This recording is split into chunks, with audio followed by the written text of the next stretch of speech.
Hello students, welcome to Mahamana academy. आज हम लोग नया topic law of crimes start करेंगे। पहले हम लोग जो है इंडियन कॉन्ट्रैक्ट एक्ट कर चुके हैं, उसके बाद अभी हम लोग नया टॉपिक स्टार्ट करने जा रहे हैं, वो है लॉ ऑफ क्राइम्स, जो कि आपके सीयूईटी के सिलेबस में लीगल डोमेन में आता है। लीगल स्टडीज के डोमेन में लॉ ऑफ क्राइम्स का एक सिलेबस दिया गया है, उसको आज हम लोग डिस्कशन शुरू करेंगे, उस पर आज डिस्कशन शुरू करेंगे। ठीक है, तो आज हम लोग देखेंगे लॉ ऑफ क्राइम्स होता क्या है, कहाँ यूज होता है, उसका क्या रूल है, क्या फंक्शनिंग है लॉ ऑफ क्राइम्स का, और आगे हम देखते हैं इसमें। तो सबसे पहले आज हम लोग डिस्कशन करेंगे कि इसमें हम क्या क्या टॉपिक जो है आज के डेट में इसको कवर करना है, कौन कौन चीज को हमको कवर करना है, टॉपिक्स टू बी कवर्ड, क्या क्या टॉपिक हम लोग कवर करेंगे। तो इसमें सबसे पहले आता है what is the crime. Crime किसे कहते हैं, सबसे पहला टॉपिक हम लोग क्या कवर करेंगे, क्राइम किसे कहते हैं। उसके बाद दूसरा टॉपिक आएगा स्टेजेस ऑफ क्राइम्स।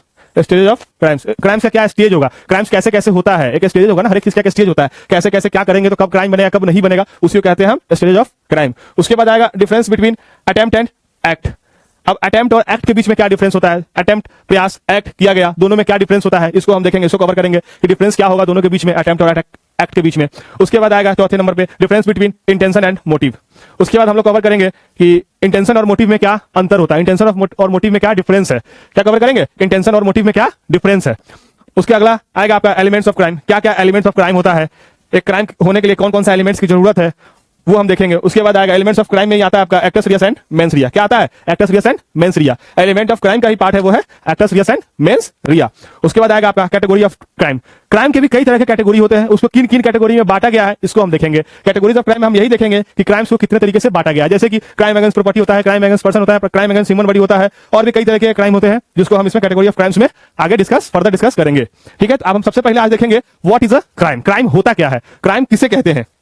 तो जब हम व्हाट इज द क्राइम को जब हम पढ़ते हैं, जब व्हाट इज द क्राइम को हम जब पढ़ते हैं तो उसमें यह कहा जाता है कोई भी एक्ट, कोई भी ऐसा कार्य या फिर कोई भी ऐसा ओमिशन जो कि पनिशेबल बाय लॉ है, उसी को हम क्राइम कहते हैं। क्या कहते हैं, कोई भी ऐसा एक्ट, कोई भी ऐसा कार्य या फिर कोई भी ऐसा ओमिशन जो कि पनिशेबल बाय लॉ हो, उसी को हम क्राइम्स की कैटेगरी में रखते हैं या फिर क्राइम्स उसको कहते हैं। इसमें उसी वैसे इसमें क्या लिखा है यहां देखते हैं हम, एनी एक्ट और ओमिशन, एनी एक्ट और ओमिशन, यहां लिखा है एनी एक्ट और omission which is prohibited by law and that can be punishable by law is a crimes, and sometimes some things which is illegal and which people are punished for। इसका मतलब ये होता है, act का मतलब ये होता है कि आपने कुछ कर दिया, ओमिशन का मतलब होता है आपका कुछ ड्यूटी था जिसको आपने पूरा नहीं किया या फिर उसको पूरा करने में आपने कुछ गलत कर दिया, उसको ओमिशन कहते हैं। एक्ट मतलब जैसे एक व्यक्ति दूसरे व्यक्ति को गोली मारकर हत्या कर दिया, तो वो क्या किया, एक एक्ट किया। क्या एक्ट किया, उसने दूसरे व्यक्ति को गोली मारकर हत्या कर दिया, वो यहाँ पे क्या हुआ, उस व्यक्ति का एक्ट हुआ। लेकिन ओमिशन उसको कहते हैं जहां पे आपकी ड्यूटी थी फुलफिल करने की, लेकिन आप अपने उस ड्यूटी को अच्छे तरीके से नहीं निभाया, उसी को हम क्या कहते हैं, ओमिशन कहते हैं। जैसे कि डॉक्टर है, अगर मान लीजिए डॉक्टर है, डॉक्टर की ड्यूटी है कि पेशेंट को अच्छे तरीके से क्योर करे, अच्छे तरीके से उसका इलाज करे, सब कुछ करे अच्छे तरीके से। डॉक्टर कभी भी इंटॉक्सिकेटेड नहीं हो सकता है, स्लीपिंगनेस में नहीं हो सकता है, उसका एक पूरा परफॉर्मा बना है कि डॉक्टर किस तरीके में आपको काम करना है। अगर डॉक्टर उस ड्यूटी को ब्रीच करता है जिस कारण से किसी पेशेंट का डेथ हो जाता है, तो वहां पर डॉक्टर क्या किया, अपने ड्यूटी को ब्रीच किया है, अपने ओमिशन को ब्रीच किया है, जिस वजह से अगर ओमिशन का भी ब्रीच होता है तो आपको जो है प्रोहिबिटेड बाय लॉ माना गया, आपको लॉ के तहत आपको जो है सजा दी जाएगी, तो हम उसी को क्राइम्स कहते हैं। एनी एक्ट और omission which is prohibited by law, कोई भी ऐसा कार्य या फिर कोई भी ऐसा ड्यूटी जो कि आप करने से चूक गए, उस वैसा ड्यूटी जो कि प्रोहिबिटेड बाय लॉ है, लॉ की तरफ से उसको बाधित किया गया है, and that can be punishable by law is a crimes, और वही जिसको आपने करने से चूका है या फिर जो आपने एक्ट किया है वो जो है लॉ बाय लॉ पनिशेबल होगा, उसी को हम क्या कहेंगे, क्राइम्स कहते हैं। ठीक है, इसी आगे इसमें है and something which is illegal, और कोई ऐसा कार्य हम कर रहे हैं, कोई ऐसा काम कर रहे हैं जो कि इलीगल है, लीगल है ही नहीं, क्या है, जो कि इलीगल है, गैर कानूनी है, and which people are punished for, और इस वजह से अगर कोई गैर कानूनी कार्य कर रहा है तो इस वजह से जो पीपुल है या फिर जो पब्लिक है या फिर जो पर्सन है उसको जो है पनिश किया जाता है, किसके थ्रू, बाय लॉ, इसी को हम क्राइम कहते हैं, इसी को हम कहते हैं क्राइम क्या होता है। तो आप अच्छे से समझ गए क्राइम होता क्या है। क्राइम सीधा सीधी मतलब यही होता है, क्राइम का कोई भी एक्ट या फिर ओमिशन होगा, कोई भी एक्ट या फिर कोई ओमिशन होगा जो कि प्रोहिबिटेड बाय लॉ होगा और वो पनिशेबल बाय लॉ भी होगा, उसी को हम क्राइम कहेंगे। आगे आता है कि अब स्टेजेस ऑफ क्राइम क्या होता है। स्टेजेस क्या होता है, क्राइम करने का कुछ स्टेज होगा, ऐसे तो क्राइम कोई करता नहीं है अनइंटेंशनल, तो क्राइम का स्टेजेस क्या होगा, स्टेजेस ऑफ क्राइम, सीढ़ी, क्राइम करने के लिए एक सीढ़ी चढ़ना होता है, तो वही सीढ़ी क्या क्या होगा इसमें, आप देखिए इसमें सबसे पहले लिखा है इंटेंशन। कोई भी क्राइम करने के लिए आपका इंटेंशन मेजर होता है, कोई भी क्राइम करने के लिए सबसे पहला जरूरी चीज होता है इंटेंशन, कि आपका मन था क्राइम करने का, आपका मन था कि नहीं था, या फिर किसी दबाव में आके आपने ऐसा क्राइम कर दिया, या फिर किसी अनदर रीजन से आपने ऐसा क्राइम किया, क्यों किया, किस लिए किया, आपका इंटेंशन ये शो करता है। ठीक है, उसके बाद आता है प्रिपरेशन। प्रिपरेशन में आता है कि अगर हमें कोई क्राइम करना है, जैसे अगर मान लीजिए राम को श्याम को मारना है, राम को क्या करना है, श्याम को मारना है, जान से उसको मारना है। तो राम क्या करेगा, इसके माइंड में पहले से है कि हमको श्याम को मारना है, ये इसका इंटेंशन शो कर रहा है कि राम को श्याम को मारना है, इसके इंटेंशन में तो है कि हमको श्याम को मारना है। अब वो क्या कर रहा है कि ये जो प्रिपरेशन किया, पहला प्रिपरेशन क्या किया, अब इसको कैसे मारना है। अब इसके दिमाग में आया कैसा है, राम मेरा दोस्त ही है, लेकिन किसी रीजन में झगड़ा झगड़ी हुआ था, वो इसको मारना चाह रहा था। अब ये क्या सोचा कि इसको ना कुछ बताए हुए जहर का पुड़िया ले आया, इस सोचा कि हम इसको जहर देकर जान से मार देंगे। क्या सोचा, राम सोचा कि हम श्याम को क्या करेंगे, जहर देकर इसको हम मार देंगे। अब राम क्या किया कि राम गया मार्केट, एक पॉइजन लेके आया। क्या लेके आया, एक पॉइजन लेके आया। राम क्या लेके आया, एक पॉइजन का पैकेट लेके आया, एक पॉइजन का पैकेट लेके आया। उसके बाद ये सोचा हम इसके यहाँ इसको जो है अपने यहाँ दावत पे बुलाएंगे। अब राम क्या किया, ये सब प्रिपरेशन हो रहा है कि राम क्या सोचा कि हम श्याम को अपने यहाँ दावत पे बुलाएंगे। अब श्याम को वो दावत पे बुलाया, श्याम को राम ने अपने यहाँ दावत पे बुलाया। अब दावत में बुलाया क्या किया कि उसको जो चाय दे रहा था उसमें वो पॉइजन मिला दिया, चाय जो दिया उसको वो पॉइजन मिला दिया। ये प्रिपरेशन हुआ। अब चाय पी लेता कि नहीं पीता ये अनदर मैटर है। चाय पीता था तो एक्ट हो जाता, मर जाता फिर एक्ट हो जाता, अगर नहीं पीता तो फिर एक्ट होता ही नहीं, फिर तो प्रिपरेशन पे ही रुक जाता। तो ये जो राम जो किया श्याम को मारने के लिए, जो इतना सब काम किया उसको मारने के लिए, उसी को हम प्रिपरेशन कहते हैं।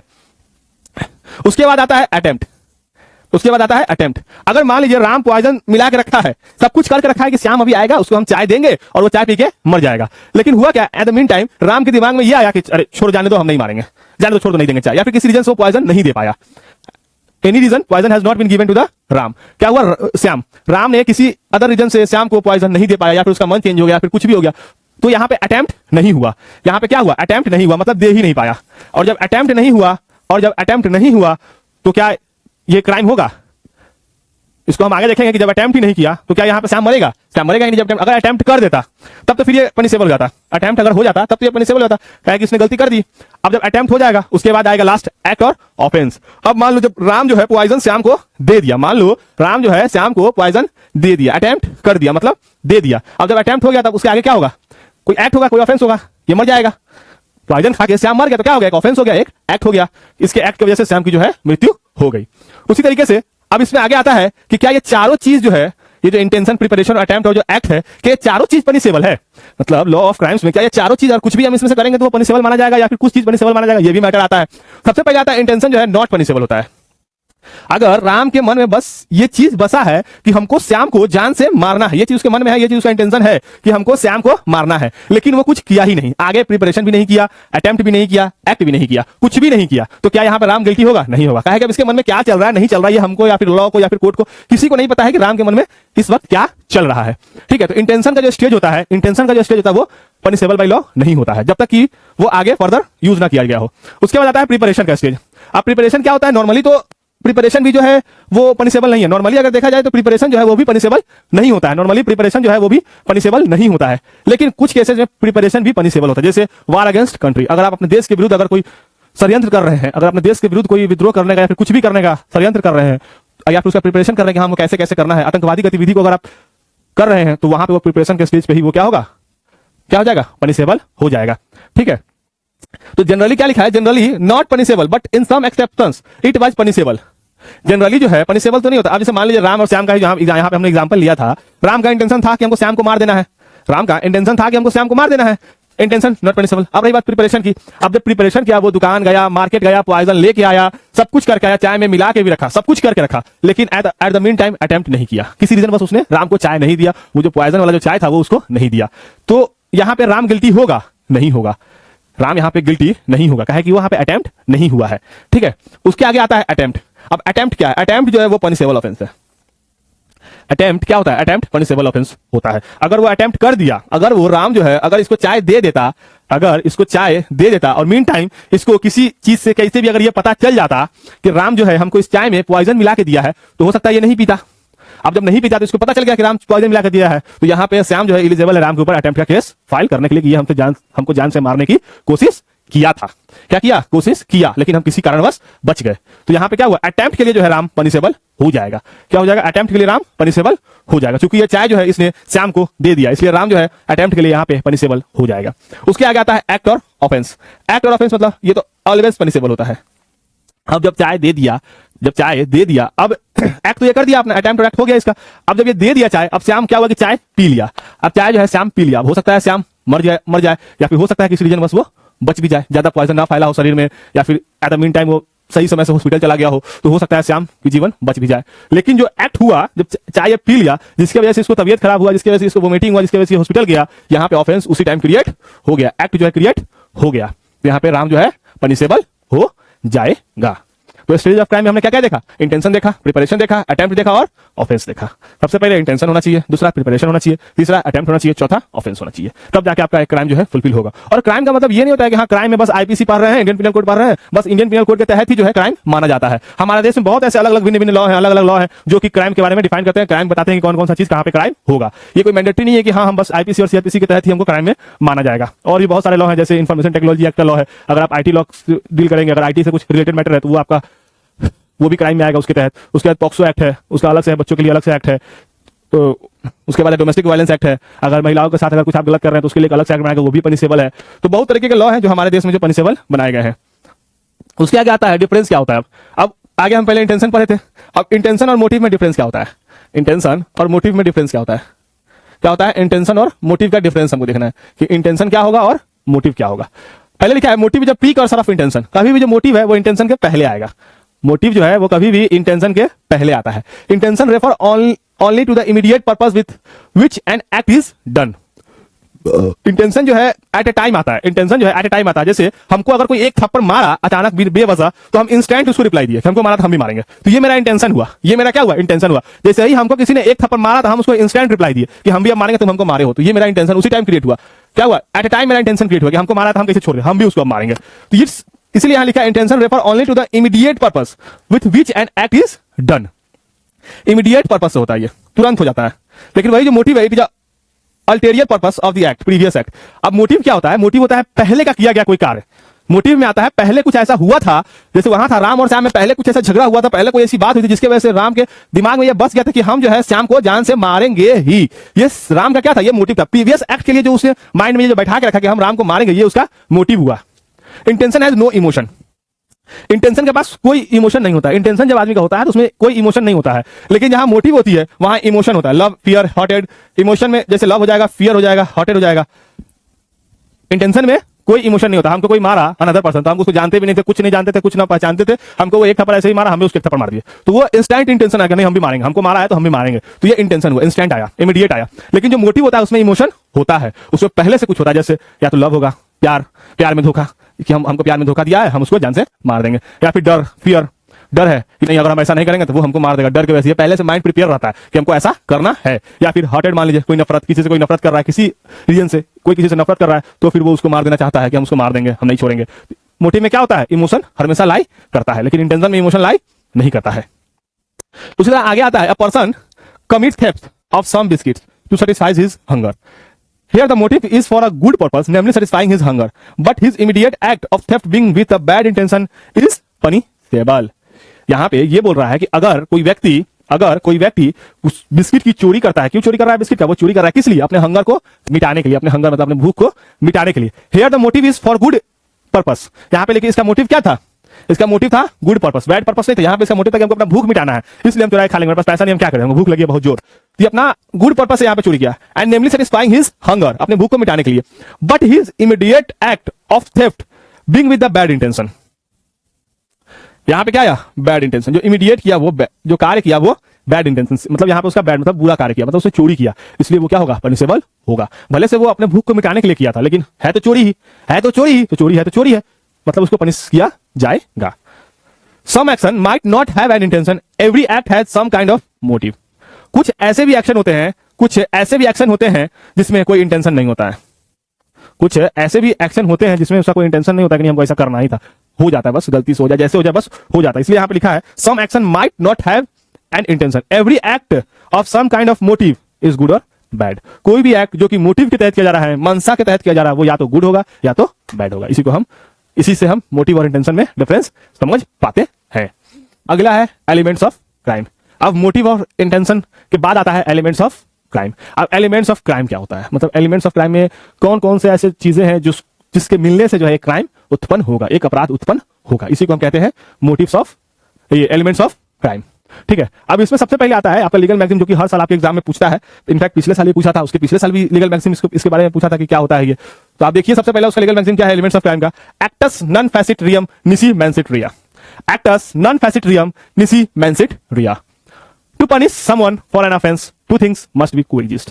किसी भी व्यक्ति को पनिश करने के लिए दो चीज सदैव होना ही चाहिए। किसके अंदर? उस व्यक्ति के अंदर क्या दो चीज होना चाहिए?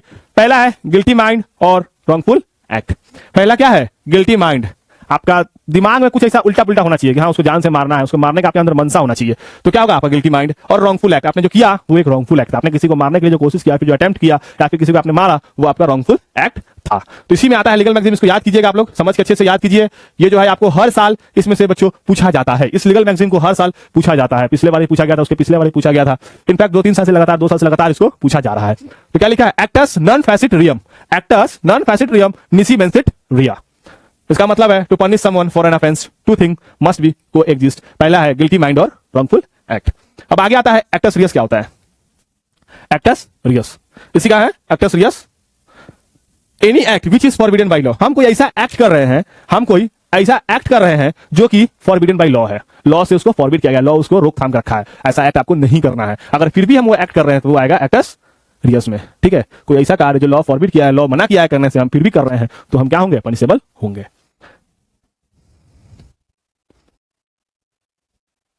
ठीक है, इसमें आता है आपको एक्सेप्शन आएगा एलिमेंट्स ऑफ क्राइम का। जैसे एग्जीक्यूशनर्स जॉब टू हैंग। एग्जीक्यूशनर्स, अब इसमें तो अब जैसे मान लीजिए हम कोई भी एक्ट उस बेसिस पर हम पनिशेबल करने लगे व्यक्ति को, तो फिर बहुत लोग चला जाएगा। अब जैसे यहाँ दिया है, मान लीजिए कोई फांसी देने वाला व्यक्ति है, किसी जेल में कोई फांसी देने वाला व्यक्ति, वो क्या कर रहा है? किसी व्यक्ति को जान से मार ही तो रहा है। भले से वो कोर्ट उसको ऑर्डर दिया है, कोर्ट क्या दिया है? उसको ऑर्डर दिया है कि उसको मारना है, लेकिन वो क्या कर रहा है? इनफैक्ट वो व्यक्ति जो किसी व्यक्ति को हैंग कर रहा है, जो किसी व्यक्ति को फांसी की सजा दे रहा है, लटका रहा है फांसी के फंदे में, वो क्या कर रहा है? इनफैक्ट उस व्यक्ति को जान से ही तो मार रहा है ना। उस व्यक्ति को जान से ही मार रहा है। उसके अगर एक्ट पे उसको हम पनिशेबल करने लगे तो क्या होगा? वो तो फिर दिक्कत हो जाएगी वहां पे। तो इसीलिए बोला गया है कोई ऐसा एक्ट हो, कोई ऐसा एक्ट जो कि कोर्ट द्वारा दिया गया हो, कोई ऐसा एक्ट हो जो कोर्ट उसको मतलब बताया कि आप ये काम कीजिए, आप ये काम कीजिए, तो वो पनिशेबल नहीं होगा। या फिर हमारा जो पार्लियामेंट है या फिर हमारा जो लॉ है वो इसको प्रोहिबिट नहीं करता है। ठीक है, उसी तरह जो हैंगमैन है उसको इस चीज से बाहर रखा गया है। जो फांसी देने वाला जो व्यक्ति होता है ना, उसको एक्टस रियस के कॉन्सेप्ट से उसको बाहर रखा गया है। जो फांसी दे रहा है उसको एक्टस रियस के कॉन्सेप्ट से क्या किया गया है? बाहर रखा गया है। उसी आगे है army man kills a part of his duty. एक फौजी जो है वो भी तो किसी को मार रहा है। एक फौजी जो है वो भी तो किसी को जान से ही तो मार रहा है ना। वो जब गोली मार रहा है किसी व्यक्ति को तो वो क्या कर रहा है? जान से ही तो मार रहा है उस व्यक्ति को। तो लेकिन आर्मी के पास क्या है? इंटेंशन नहीं है। एक्ट तो है लेकिन उसका इंटेंशन नहीं है, गिल्टी माइंड ही नहीं है।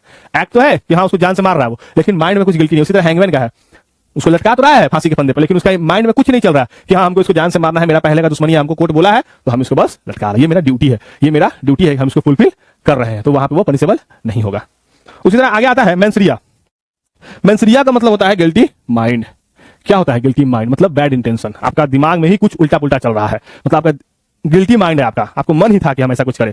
इसमें आगे लिखा है causing injury to an assailant in self-defense is not a crime, but the moment injury is caused with the intent to take a revenge, then the act is becomes criminal. इसमें guilty mind, अगर मान लीजिए हमारे evidence में एक evidence बोल रहे हैं हम, हमारे लॉ ऑफ क्राइम्स में एक दिया है सेल्फ डिफेंस का। सेल्फ डिफेंस में किया गया कार्य कभी भी पनिशेबल नहीं होता है। यहाँ गिल्टी माइंड की अगर हम बात करें, अब इसके एग्जांपल्स हम पहले समझते हैं, गिल्टी माइंड में क्या पनिशेबल होगा क्या नहीं होगा। यहाँ पे मान लीजिए मोहन है और यहाँ पे कौन है? एक सोहन है। मोहन और सोहन दो व्यक्ति है। हुआ क्या? किसी रीजन बस दोनों में झगड़ा हो रहा था पहले से, लेकिन मोहन के दिमाग में ये चीज पहले से था। क्या था? पहले से था कि हमको सोहन को किसी भी रीजन से हमको इसको मारना है, जान से मेरे साथ ऐसे ऐसे किया था। अब ये जो पहले प्रीवियस एक्ट के लिए जो इसके दिमाग में चल रहा है, जो मोटिव चल रहा है, जो प्रिपरेशन चल रहा है इसके दिमाग में, हमको इसको मारना है, ये इसका क्या है? गिल्टी माइंड है। ये इसका क्या है? गिल्टी माइंड है कि हमको इसको मारना है। ये पहले से सोच रखा है, पहले से सब कुछ कर रखा है कि हमको सोहन को किसी भी तरह मार देना है, हमारे साथ ये ऐसे ऐसे किया था, हम इसको जान से जो है मार देंगे। तो ये इसका क्या है? गिल्टी माइंड है।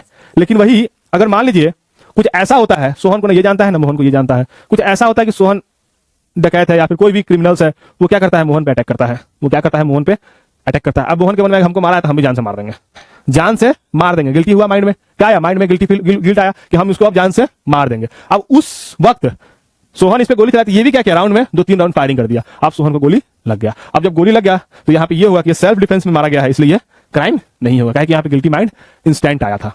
क्या हुआ था? इंस्टेंट आया था। किसी के बदले में ये उसको मारा, उसके बदले में ये उसको मारा। अगर ये इसको नहीं मारता तो यहाँ पे जो मोहन है वो मर जाता। इसी को हम कहते हैं गिल्टी माइंड के बारे में।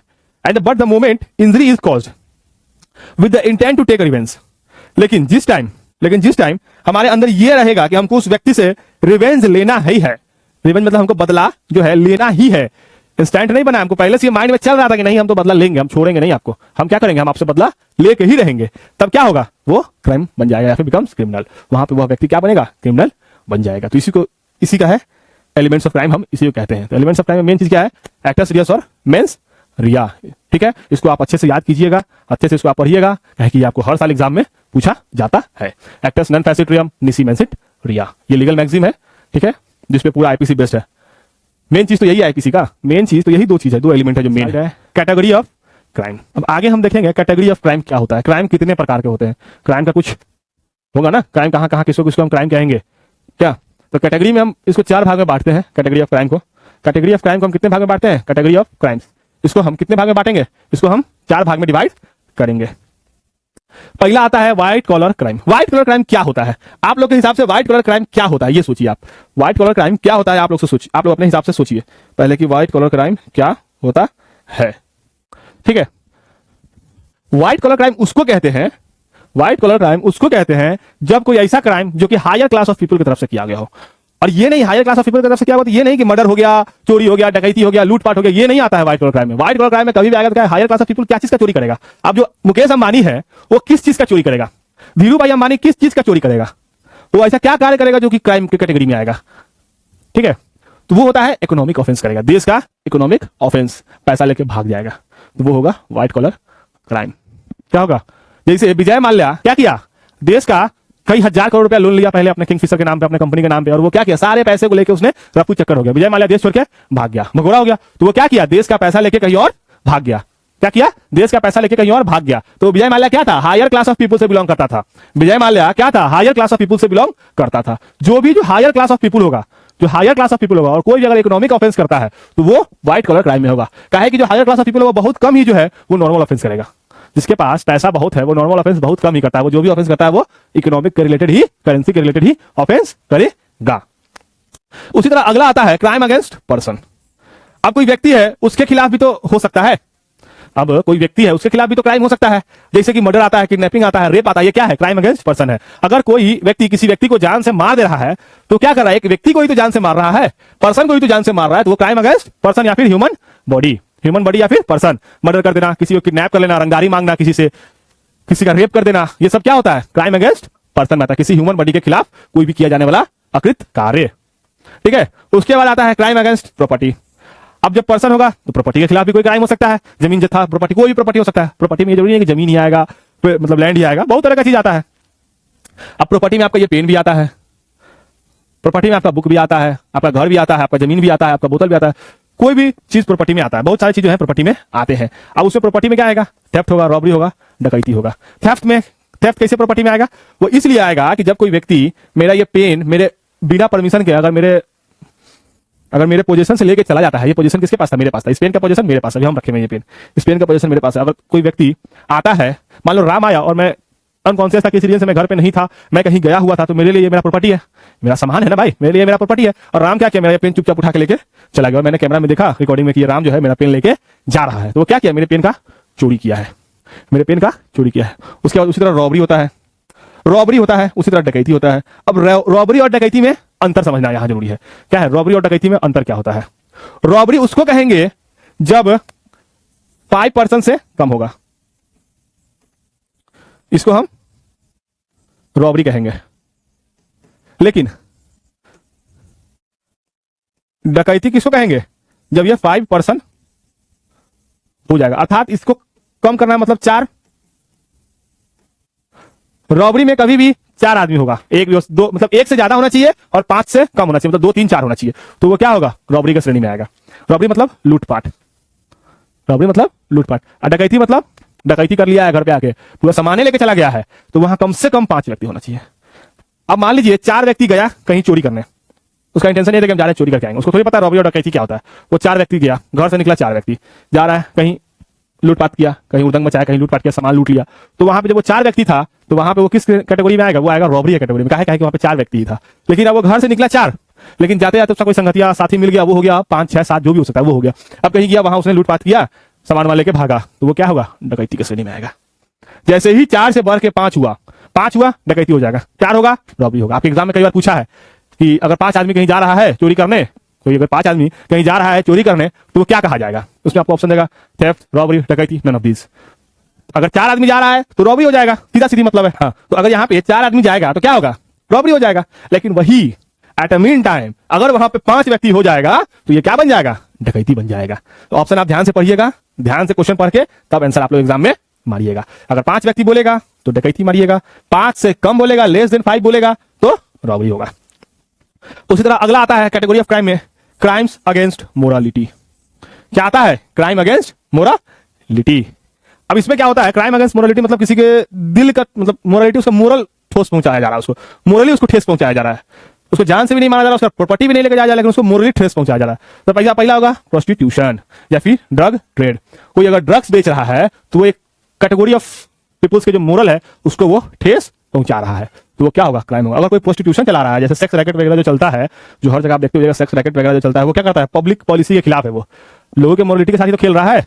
अगर किसी मोहल्ला में ये चीज चलने लगे, अगर 10 घर का मोहल्ला है, अगर 10 घर का वहां पे मोहल्ला है, 10 अच्छे रेपुटेड फैमिली रह रहे हैं, वहां कोई एक व्यक्ति जाए और ऐसा कार्य प्रोस्टिट्यूशन वाला कार्य करने लगे तो क्या होगा? वो 10 व्यक्ति के मोरल के खिलाफ होगा ना, वो 10 व्यक्ति के खिलाफ तो काम कर रहा है ना, तो क्या कर रहा है? मोरालिटी को उसको ठेस पहुंचा रहा है, उसके महत्वाकांक्षा को ठेस पहुंचा रहा है ना वो व्यक्ति, तो वो भी एक पनिशेबल ऑफेंस हुए, वो भी एक पनिशेबल ऑफेंस है। या फिर ड्रग ट्रेड हो गया, कोई अगर ड्रग बेच रहा है, कोई अगर ड्रग बेच रहा है तो वो भी एक मोरालिटी का ऑफेंस माना जाएगा, उसको भी क्राइम के श्रेणी में लिया गया है। सबके लिए अलग अलग एक्ट बनाया गया है, ड्रग के लिए एनडीपीएस एक्ट बनाया गया है, प्रोस्टिट्यूशन के लिए भी बनाया गया है, सबके लिए अलग अलग एक्ट जो है हमारे देश में बनाया गया है और उसी के तहत जो है उसको सजा दिया जाता है।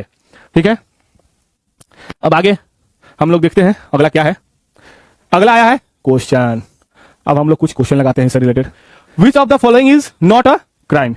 इनमें से कौन सा ऐसा चीज है जो कि क्राइम के श्रेणी में नहीं आता है? क्वेश्चन क्या पूछ रहा है?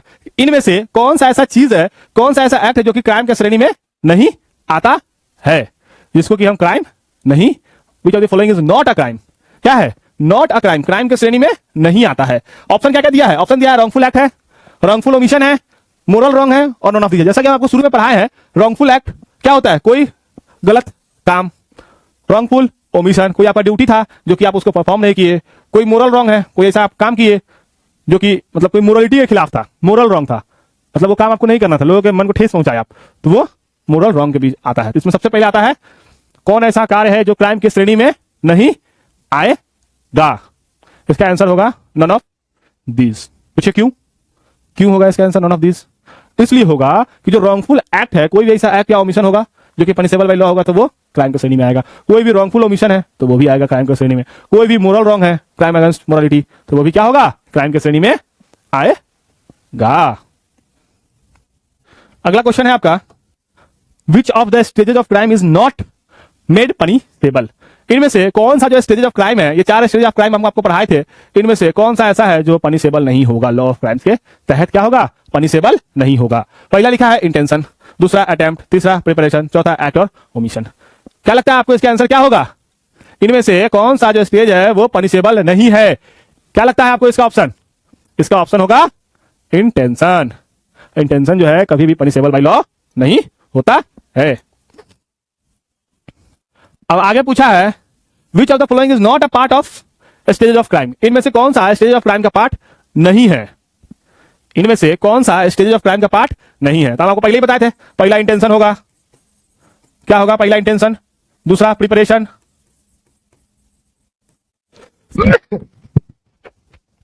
तीसरा होगा अटेम्प्ट, चौथा होगा एक्ट और ओमिशन। इनमें से चारों में से कौन एक इसमें अलग है? इन चारों में से कौन सा एक ऐसा है जो अलग है? तो वो है मोटिव। ये स्टेज ऑफ क्राइम्स के अंतर्गत नहीं आता है। अगला है what is the meaning of legal maxim actus non facit nisi mens sit rea? ये जो लीगल मैक्सिम दिया है इसका मतलब क्या होता है? ऑप्शन है to constitute an offence guilty mind and wrongful act must coexist. To constitute an offence only guilty mind is sufficient. Offence only wrongful act is sufficient. Only wrongful omission is sufficient. इस legal maxim के में आपको हम क्या बताए थे कि 2 चीजों का होना बेहद ही जरूरी है। पहला क्या है? गिल्टी माइंड और रॉन्गफुल एक्ट का होना बहुत जरूरी है। एक्टस रियस और मेंस रिया का होना बहुत ही जरूरी है। तो उसी में ये क्या होगा? पहला जो ऑप्शन होगा ये इसका सही होगा। टू कॉन्स्टिट्यूट, किसी भी ऑफेंस को करने के लिए गिल्टी माइंड या फिर रॉन्गफुल एक्ट होना चाहिए। ठीक है, तो आज अब हम लोग यही खत्म करते हैं, ठीक है। अब कल जो है हम लोग दूसरा मतलब टॉपिक आगे पढ़ेंगे, ठीक है। आज यही हम लोग रहने देते हैं, कल जो है फिर नए टॉपिक को शुरुआत करेंगे। Have a good day, bye bye.